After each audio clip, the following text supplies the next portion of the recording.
I don't care. I don't frankly give a damn what you think of me. You can usually tell within the first few minutes when an interview is going badly. The body language changes, the tone changes, the confidence starts slipping. But every once in a while, you witness something completely different. Not just somebody losing an argument, but somebody completely unraveling in real time on live television. And honestly, that is exactly what happened here. Before we dive into the full story, comment where you're watching from, and don't forget to like and subscribe so you don't miss the next one. Now, if you followed political commentary online for any amount of time, then you already know Ben Shapiro has built his entire brand around being the fast-talking conservative intellectual who always appears in control. His whole image is built on rapid-fire responses, debating college students, and dominating interviews with confidence and precision. But this interview, this was different. Because instead of sitting across from somebody unprepared or intimidated, he ended up facing a veteran British journalist who wasn't interested in being steamrolled, wasn't impressed by internet fame, and absolutely refused to play along with the usual talking point routine. And what followed was one of the most uncomfortable political interviews you'll ever watch. Now, to be fair, this clip is a few years old at this point. A lot of people in the UK already know about it, because it became a massive talking point when it first aired. But for many viewers in America, and honestly for a lot of people around the world, this was the moment they saw a completely different side of Ben Shapiro. Not the polished commentator, not the confident debater, but somebody visibly frustrated, defensive, and slowly losing control of the conversation minute by minute. What makes this interview so fascinating is that it didn't collapse all at once. You can actually watch the tension build in real time. At first, Shapiro walks in sounding confident, calm, prepared. But then the questions get sharper. The pushback gets tougher.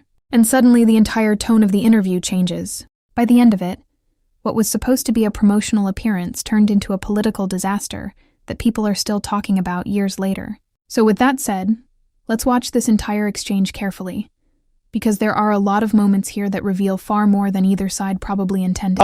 Ben Shapiro, you're followed by millions of people online and on social media. You're one of the biggest names in American conservatism. What is it you think you're tapping into? Well, I think that there are a couple of things. One, there is actually a hunger for different ideas. The monolithic nature of the United States media is pretty evident in terms of its politics. People tend to agree on essentially the liberal point of view and increasingly a radical leftist point of view in the media. And obviously I speak in response to that. At the same time, I try to provide an honest take on the issues of the day, and that means that I am not beholden to the Republican Party, for example. It means that I am going to speak out whenever I think that a principle is being violated, just no matter who is doing the violation. You worked for the right-wing Breitbart website, but you left over its support for Donald Trump. And I think you said you'd never vote for Mr. Trump. Why is that? Well, in 2015, 2016, the Breitbart made a hard turn in favor of one particular candidate, and that's their prerogative. Lots of publications have an editorial point of view, and Breitbart was one of those. The reason that I left Breitbart specifically was because of an incident in which a Breitbart reporter, a female reporter, was grabbed on the arm by Corey Lewandowski, then the campaign manager for President Trump, and was bruised on the arm. And then Corey Lewandowski proceeded to lie about it, and Breitbart proceeded to throw its own reporter under the bus, suggest that she was lying or making this up. And at that point, I determined that I could no longer work for a publication that wasn't even willing to stand up for its own reporters, and instead would throw those reporters under the bus in favor of a candidate that it sought to back. Haven't you lost your battle for the Republican Party, though? Isn't the Republican Party now the party of Trump? No, I mean, I think that the Republican Party is always the party of whomever is the president, technically speaking. But in terms of who are the sort of the thought leaders inside the conservative movement, who are the people who are driving a lot of the discussion inside the conservative movement, I don't think that's correct at all. I think that most Republicans see President Trump as a vehicle for their policy preferences, but that doesn't necessarily mean that they agree with all of his personal foibles or the way that he behaves or the things that he says. And I think a lot of Republicans respond in anger to the media attacking President Trump mainly out of a reactionary and half-appropriate upset that the media seem to have a double standard when it comes to covering certain politicians. I'm interested that you think there's a thought movement inside the Republican Party. I mean, haven't the Conservatives run out of ideas in America? All the new policies, the Medicare for all, $15 minimum wage, the Green New Deal, they're all coming from the left, and they're popular. Well, frankly, I'm confused by the idea that any of those are particularly new ideas. I mean, most of those ideas have been around since Franklin Delano Roosevelt at the very earliest, or at the very latest, rather. Some of them go all the way back to Woodrow Wilson. But the idea that new ideas are absent in the Republican Party is obviously untrue. We have a very strong debate that goes on inside sort of the conservative halls of intelligentsia about what is the appropriate action to take with regard to the medical system. Should global warming be considered a real threat, or should global warming be considered something that technology will solve? And if so, what are the best aspects of solving that? Now, there's a rich intellectual debate on the right about nationalism versus patriotism, for example, or populism versus free marketeerism. That debate is happening on the right to sort of suggest that the right in America is bereft of ideas, but the left is full of ideas. Number one, not all ideas are good ideas. I mean, AOC is pretty good evidence of that. I'm a big fan of some old ideas myself that I think are pretty good. But beyond that, I think that it is intellectual sneering of the highest order to suggest that only the left has new and decent ideas. Some of the ideas that are popular in your side of politics would seem to take us back to the Dark Ages. Georgia, new abortion laws, which you are much in favor of, that a woman who miscarries could get 30 years. A Georgian woman who travels to another state for an abortion procedure could get 10 years. These are extreme hard policies. Well, okay, a couple of things. One, I'm not sure. I mean, frankly, I don't know whether are you an objective journalist or are you an opinion journalist? I'm a journalist that asks questions. Okay, so you're a supposedly objective journalist calling policies with which you disagree barbaric and suggesting only one side of the political aisle has ideas. So I just want to point out that I wish you would at least be honest in your own biases. Mr. Shapiro, I know that broadcasting in America is now so polarized that on one program you only have the left and another one you just have the right. My job is to question those who have strong views and put an alternative to them. If you were an anti-abortion person, I would be putting pro-abortion questions to you, but you are really. Would you call the pro-choice position? So why don't you just answer my question, sir? I'm happy to answer your question. Please answer this one. Would you suggest that a late-term abortion is brutal?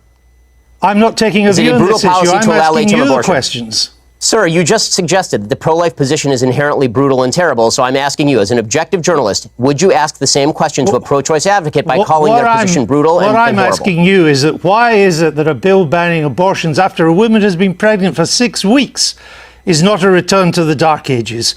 What's your answer?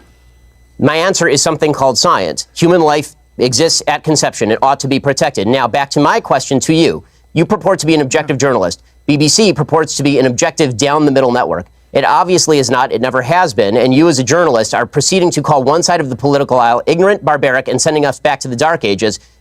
Why don't you just say that you're on the left? Is this so hard for you? Why can't you just be honest? Mr. Seriously, Shapiro, it's a serious question. Mr. Shapiro, if you only knew how ridiculous that statement is, you wouldn't have said it. So let's move on. Would you vote for Mr. Trump? I think it's pretty evident from your own questions exactly what you are, sir. Would you vote for Mr. Trump in 2020? I'd certainly consider voting for Mr. Trump in 2020, just like I'd consider voting for anybody else in 2020. But didn't you once say that you'd never vote for him? I said that I wouldn't vote for him in 2016. And then I wrote a column for National Review explaining the conditions under which I might change my mind. You're a culture war warrior. Isn't he largely on your side? You wrote once it was unlikely he'd appoint conservative judges to the Supreme Court. He has. Right. So you were wrong. I like many of President Trump's policies, even if I still have serious reservations about his personality and character.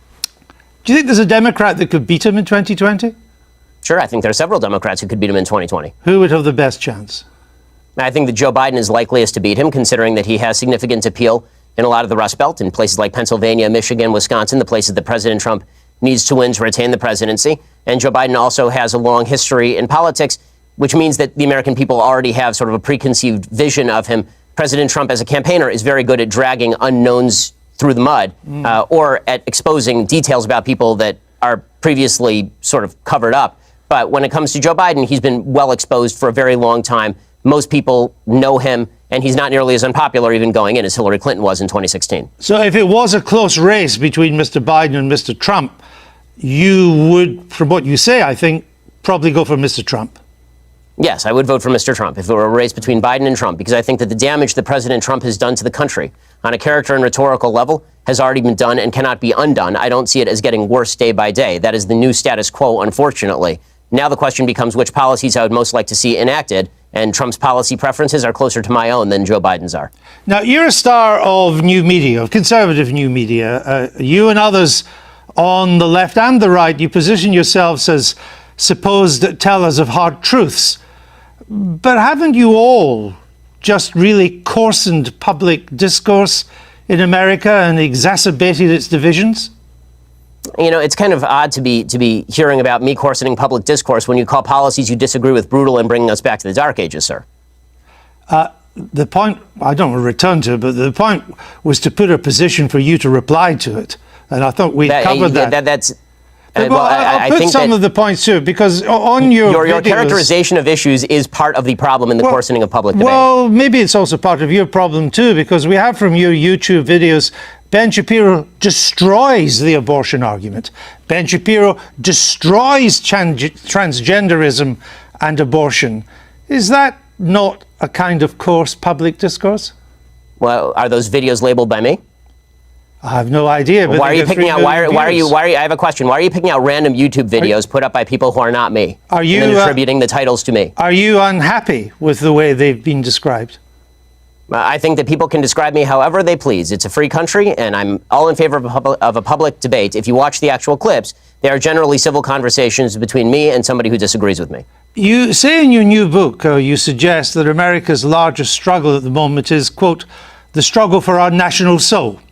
We are so angry at each other right now. And I think that's true. I've just returned from the United States. But aren't you part of the problem with the way you go about your discourse, not the solution? I think we can all do better in our discourse, but the fact that I've reached out to so many people across the aisle to have conversations with them is pretty evident. The fact that I was willing to walk from a publication that was paying me money over principle is pretty evident. The fact that I've called out President Trump, a member of a party of which I am a member, repeatedly when I think that he has done things that are immoral, I think is decent evidence that I'm looking at least for a civil conversation. Well, as you say in your book, you say that there's quite a key phrase, we are so angry at each other right now. But as I say, aren't you part of that anger? Aren't you encouraging that anger? For example, you described Mr. Obama's State of the Union address in 2012 as fascist mentality in action. Well, I think that if you want to argue with the characterization, then we can talk about what exactly his State of the Union address said. Is it charged language in politics? Sure. The problem that I have is not with charged language in politics, which I'm generally in favor of. I like a robust public debate and a very loud and spirited public debate. I have no problem with that whatsoever. What I'm talking about is the assumption that people with whom we disagree politically are inherently of bad character or, in your words, want to bring us back to the Dark Ages. But again, it was your description of the State of the Union address in 2012 as fascist. The wording of President Trump's 2012 address was bad and wrong. There are plenty of things that are bad and wrong, but it doesn't make them fascist. Well, I suppose that's true. But if you would like to, again, if you'd like to read me the column out loud, I suppose I can critique it for you. Oh, well, again, with Mr. Obama, you said, and you're Jewish yourself. I only mention that because to put this in context. The Jews who vote for Obama are, by and large, Jews in name only. Ginos, you call them. My statement was based on the fact that Jews in the United States, as an ethnic group, are largely irreligious, which is true by every single poll. Jews are the most irreligious group in the United States. As an Orthodox Jew who actually takes Judaism seriously, the point that I am making is that most Jews who are ethnically Jewish are not religiously Jewish in any context. No. The point you were making is that Jews who vote for Obama are Jews in name only. I said that, yes, that is correct, that Jews who voted for Barack Obama, a progenitor of the Iran deal, a person who was cracking down on religious liberty, a person who spent much of his career as president of the United States attempting to deprive Israel of the necessities to defend itself, that people, Jews who voted for President Obama, by and large, cared about Judaism far less than they did about other priorities. Indeed, you said they should turn their badge in as a Jew. Yes, I believe that if you are somebody who takes Judaism seriously, that comes along with ideological commitment. I mean, I guess... Also, I hope you're having fun, by the way, going through every old tweet that I've ever sent to try and do gotcha questions. But if you'd like to have a discussion about my general philosophy or things I've done in, say, I don't know, that was 2012, so it's now 2019. If you'd like to discuss something I've done in, say, like the past 5 years, why don't we do that? How about that? Because your book is a criticism of how angry America is and how America has to do better. And I'm simply I have an entire list on my website, sir. On my list, I have an entire website of dumb, bad things that I've said. I'm simply trying to point out some of the things you've said that seem to me to help to stoke that anger. For example, you said Israelis like to build, Arabs like to bomb crap and live in open sewage. Well, as I say in an article entitled, here's a list of all the giant, bad, dumb things I've ever said. Was that dumb? Yes, that's a dumb tweet. And not only, but it is also important to mention that the next few tweets clarify that that tweet is specifically referring to the Hamas leadership, which, by the way, a BBC I've seen is relatively reticent to condemn. No, actually, it wasn't. What you went on to do and say, you are correct about the slur on Arabs. It's not all Arabs that want to live in open sewage and blow things up. It's just Palestinians. You went on to say. It says the ones who take sides against Israel in the Israel-Palestinian population is rotten to the core, you went on to say. Not Hamas, the Palestinian Arab population. I say that by poll numbers, they elected Hamas. They educate their children in school that Israel should be obliterated, sir. I guess. If you want to read, honestly, this is a giant waste of time, in the sense that the entire interview is designed for you to shout slogans or old things that I've said at me. I don't see how this forwards the debate. You talk about undermining the public discourse. It seems to me that simply going through and finding lone things that sound bad out of context and then hitting people with them is a way for you to make a quick buck on BBC off the fact that I'm popular and no one has ever heard of you. There are not many bucks to be made on the BBC, unlike American broadcasting, Mr. Shapiro. The point I'm trying to make is that your words are hardly designed to produce the consensus and understanding that the book seems to want to produce. That's my point, that you write about, Judeo-Christian culture and so on, but so much of what you've said in the past would seem to turn its back on Judeo-Christian culture. You're lecturing me on Judeo-Christian culture after you call the pro-life position barbaric? I just asked you a question. And I asked you a question. You failed to answer a single one of mine. Frankly, I find this whole thing a waste of time. If you want to read the book and critique the book, why don't you read and critique the book? If you want to critique me, you can think whatever you want of me. Why don't you just try and answer the questions? I don't frankly give a damn what you think of me, since I've never heard of you. And I've never heard of you until I briefed myself for this. But that's not the issue. You have a new book out. Then why the hell are you interviewing me, sir? It's an interesting book. But my point is, your book claims that society... Well, it'd be nice if you would quote it from time to time. Your book is... Well, actually, I've done so several times, and I'm about to do so again, if you would let me just finish the question. Your book claims that society is turning its back on Judeo-Christian values. What are those values? What are the values it's turning its back on? I'm not inclined to continue an interview with a person as badly motivated as you as an interviewer. So I think we're done here. I appreciate your time, sir. All right. Well, thank you for your time and for showing that anger is not part of American political discourse. Now, Mr. Shapiro, we'll say goodbye. And honestly, after watching all of that unfold, there really isn't much left to say. You just watched one of the most talked about political interview collapses of the last several years. And what makes it so memorable isn't just the disagreement itself, it's how quickly the entire situation spiraled once the pressure started building. Because this is somebody whose entire public image is built around debate, built around confidence, built around controlling the room.